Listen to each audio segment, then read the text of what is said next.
محترم خالد مغل صدیقی بھائی convener M Q M Pakistan, دیگر تحریک اور ایم کیو ایم کے کارکنان اور ذمہ داران، اور آج کے اس ایک بہت اہم ڈائیلاگ اور کانفرنس میں جو شریک ہو رہے ہیں ہمارے مدعوین جنہیں ہم نے بلایا، انہوں نے ہمیں عزت دی اور آپ سب یہاں تشریف لائے.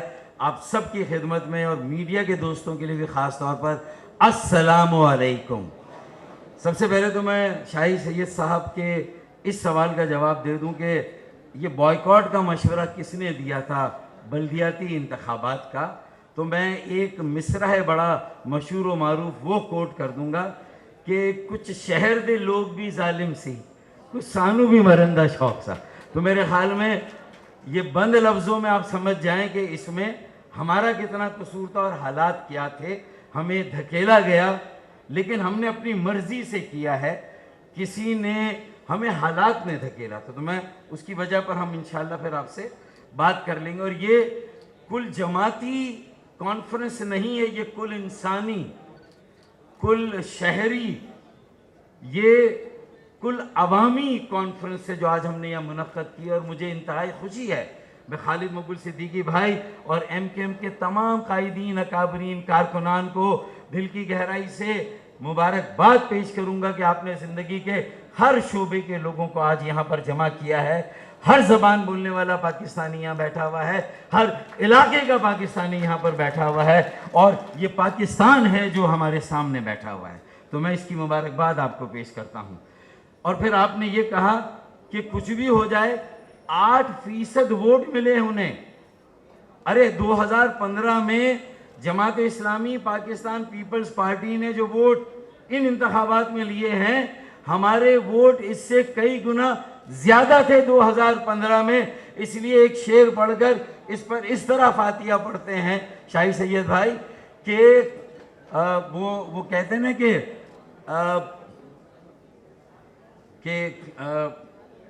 شہر تم خریدو، حکومت ہم اپنے تیور وقت آنے پر بتلائیں گے، ہم اپنے تیور وقت آنے پر بتائیں گے. شہر تم خرید لو، حکومت ہم چلائیں گے انشاءاللہ تعالی. پھر یہ یاد رکھیں کہ یہ کانفرنس اور ڈائیلاگ اس بیک گراؤنڈ میں ہو رہا ہے کہ ہم کرے بات دلیلوں سے تو رد ہوتی ہے، ہم کرے بات دلیلوں سے تو رد ہوتی ہے، ان کے ہونٹوں کی خاموشی بھی سند ہوتی ہے. تو بڑا فرق ہے، مجھے اپنی بات کو وہاں تک پہنچانا ہے تو میرا آپ کا کام ذرا زیادہ مشکل ہے. اور یہ فلاز یا ڈیفیشنسی اور گیپ کی بات نہیں ہے، یہ بدنیتی کی بات ہے، یہ بددیانتی کی بات ہے، یہ تعصب، نفرت اور امتیاز کی بات ہے جس نے بار بار 72 سے لے کر آج تک بالخصوص سندھ کے شہروں اور اس میں بھی کراچی اور حیدرآباد کی آبادی کو ہمیشہ چھپایا، چرایا، دبایا اور لاپتہ کیا. پچھلی مرتبہ 50% سے زیادہ آبادی کو لاپتہ کیا گیا تھا، اس مرتبہ کم از کم 40% سے زیادہ آبادی کو لاپتہ کیا گیا. آپ ہی نے کہا کہ سابق صدر پیپلز پارٹی کے کو چیئرپرسن خود کہتے ہیں کہ 3.5 کروڑ کم از کم کراچی کی آبادی ہے. تقریباً تمام سابق کور کمانڈرز سندھ میں جو متعین رہے ہیں مختلف کراچی کی کانفرنسز اور سیمینار میں یہ بات برملا کہتے رہے کہ 3.5 کروڑ کی آبادی کا یہ شہر ہے. افتخار چودھری سابق چیف جسٹس اور ان کے بعد آنے والے جتنے چیف جسٹس تھے کلیدی عہدوں پر فائز، یہ افراد کہتے رہے کہ کراچی کی آبادی 3 اور 3.5 کروڑ ہے. مجھے نہیں معلوم کہ کہاں سے ہم ایسے افراد اور ایسا نظام لائیں گے جو کراچی اور حیدرآباد کی آبادی کو بھی کم از کم اس حد تک ضرور گنیں گے کہ اس کی آگے کی نمائندگی، اس کے آگے کے وسائل، اختیارات، اس کی منصوبہ بندی، اس کی بنیادی سہولتیں، اس کا جائز حق صرف اردو بولنے والوں یا پاکستان بنانے والوں کی موجودہ نسل کو نہیں، بلکہ میرے سندھی، بلوچی، پختون، سرائکی، ہزارے وال، کشمیری، گلگتی، بلتی، پاکستان کے ہر علاقے سے تعلق رکھنے والے، ہر زبان بولنے والا شہری جو کراچی میں رہتا ہے، اب یہ وقت آ گیا ہے جب ڈیجیٹل آپ نے مردم شماری کا آغاز کیا ہے تو پھر تجزیہ اور جو آپ کا جو رپورٹ ہے اس کو 6 مہینے سال نہیں رکھ رہے، یہ ریئل ٹائم میں آپ کے پاس سارا ڈیٹا آ رہا ہے۔ اس نے ہمارے تمام خدشات، تحفظات اور جو ہماری شکایتیں تھی اس کو ہو بہو ثابت کیا، اور کتنی ہزاروں عمارتوں کو صحیح نہیں گنا گیا، 4000 کچی آبادیوں کو صحیح نہیں گنا گیا، سوسائٹیاں جو نئی بنی ہیں گلزار ہجری میں، گلشن معمار میں اور بحریہ ٹاؤن یا اس سے آگے، ان کو صحیح نہیں گنا گیا، اور اسی طرح جو منگو پیڑ سے لے کر نارتھ ناظم آباد اور اورنگی ٹاؤن کی وسعت اور پھر جو بلدیہ ٹاؤن کے پیچھے کا پہاڑی علاقہ ہے وہاں بسنے والے لوگوں کو نہیں گنا گیا، تو پھر یہ کیسی مردم شماری ہے، یہ کیسا لوگوں کو گنا گیا ہے؟ تو میرے خیال میں آج یہ ہماری متحدہ، کیونکہ ایک متحد منظم اور متحرک MQM کو ہم نے قائم کیا، اور آج جب آپ سب لوگ یہاں پر آئے ہیں تو یہ ایک متحدہ جد و جہد کا آغاز بھی ہے، جو 1,90,00,000 کی آبادی دکھائی گئی ہے 15 مئی تک، اور خاص طور پہ مجھے شکایتیں بالعموم وفاقی حکومت، وزیر اعظم پاکستان، جو وزیر منصوبہ بندی، جو نگراں کمیٹی کے بھی سربراہ ہیں احسن اقبال، اور Pakistan Bureau of Statistics Census Commission, ان سے تو ہماری شکایت ہے ہی ہے، لیکن اس کے ساتھ ساتھ خاص طور پر جو حکومت سندھ کی پیپلز پارٹی کی بددیانتی اور بدنیتی اور متعصبانہ اور غیر منصفانہ پالیسیوں کا ایک تسلسل ہے۔ یہ سپریشن صرف میری آپ کی آبادی کا نہیں ہے، یہ سپریشن میرے آپ کے ٹیلنٹ کا بھی ہے۔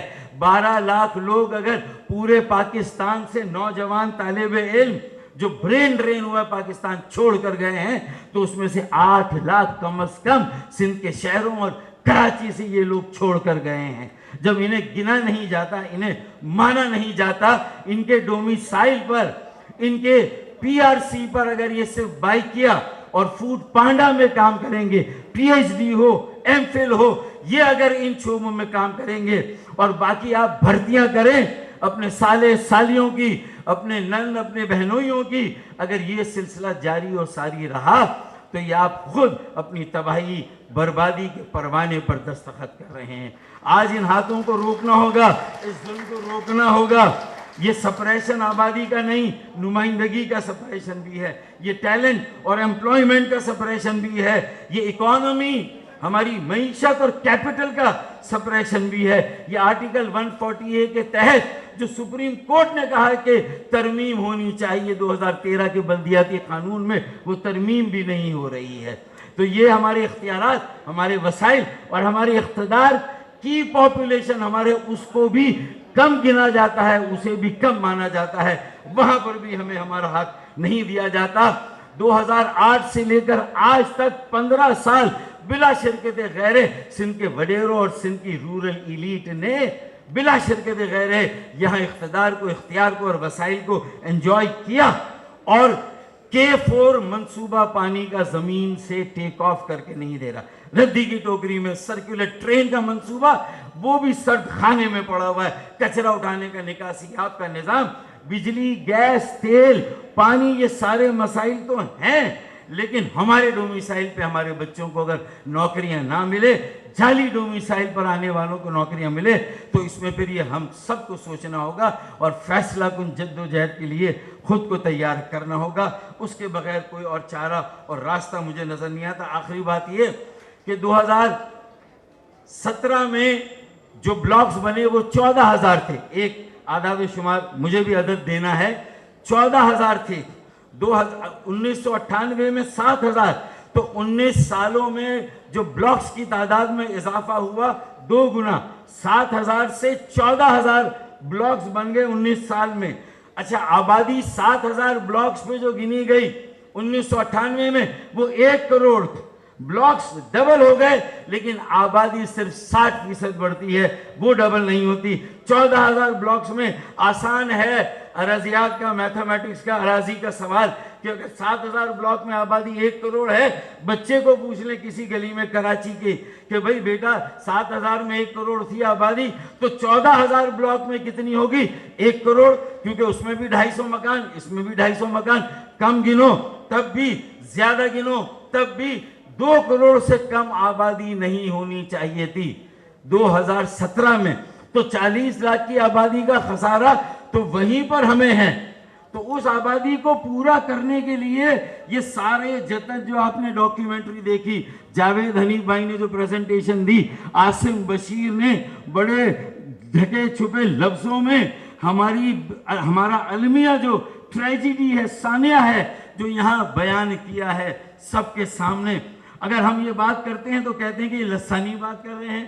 بھائی what you sow so shall you reap، جو تم بو گے وہی اگاؤ گے اور وہی کاٹو گے، تو اب کاٹنے کے لیے تم تیار ہو جاؤ۔ تم نے جو بیج بوئے ہیں وہ کوئی محبتوں کے بیج نہیں ہے، تم نے جو بیج بوئے ہیں وہ کوئی صاف کے اور امن پسندی کے نہیں ہیں۔ اور اس کے بعد پھر ہمیں ہی نصیحت کی جاتی ہے۔ تو میں یہی کہوں گا جو میں نے وزیر اعلیٰ کے والد کو اسمبلی میں کہا تھا کہ آگ لگے ساری بستی میں، عبداللہ رہے اپنی مستی میں۔ تو آج بھی یہ اپنی مستی میں، اب 2023 میں 16,000 بلاکس بنے ہیں اور آبادی 1 کروڑ 90 لاکھ دکھائی جا رہی ہے، 40% آبادی کم ہے۔ 3.25 کروڑ کی آبادی کم از کم یہ ہونی چاہیے۔ بلاکس 16,000 بنے، کم از کم 24,000 بلاکس بننے چاہیے۔ ہر بلاک میں کشمور، اب فرٹیلیٹی، آخری بات کر رہا ہوں فیصل بھائی، فرٹیلیٹی ریٹ دیکھیں، یہ کون سی ٹیکنیک ہے؟ شاہی سید بھائی، عرفان مرکز چلے گئے، مجھے بتائیں کہ جس سے میں مان لیتا خدا کی قسم جیکب آباد میں اگر 60% آبادی کا اضافہ دکھایا گیا، کشمور میں 40-45%، لاڑکانہ میں 30-35%، خدا کی قسم میں مان لیتا اگر کراچی کی مرغی کے 1 انڈے سے تو 1 زردی نکلے، لیکن جیکب آباد، کشمور اور لاڑکانے کی مرغی کے انڈے سے خدا کی قسم اگر 4 زردیاں نکلتی تو خدا کی قسم میں مان لیتا۔ ہماری مرغی کے انڈے سے 1 زردی اور وہاں کی مرغی کے انڈے سے 4 زردیاں، یہ کیسے ہو سکتا ہے؟ امریکہ، یورپ پریشان ہے۔ یہ فرٹیلیٹی کی کون سی ٹیکنیک ہے کہ اگر 4 بچے محلے میں گلی میں پیدا ہو رہے ہیں تو کیا 4 بچے گندم کی جگہ، گنے کی جگہ کھیتوں میں پیدا ہو رہے ہیں کیا؟ یہ سوال ہے میرا، جائز یا نہیں ہے؟ کم از کم مجھے ان سوالوں کا جواب تو ملنا چاہیے۔ بس میں سمجھتا ہوں کہ آج کا یہ ڈائیلاگ، یہ مکالمہ اور لوگوں کا اس میں آپ سب کی شرکت پورے دل کے ساتھ، میں یقین سے یہ بات کہہ سکتا ہوں کہ بس اب کچھ دیر کی خاموشی ہے، پھر شور آئے گا، اور یہ آنے والا ہے، کسی کا باپ بھی اس شور کو نہیں روک سکتا۔ کچھ دیر کی خاموشی ہے، پھر شور آئے گا۔ ارے تمہارا صرف وقت آیا ہے، ہمارا دور آئے گا۔ پاکستان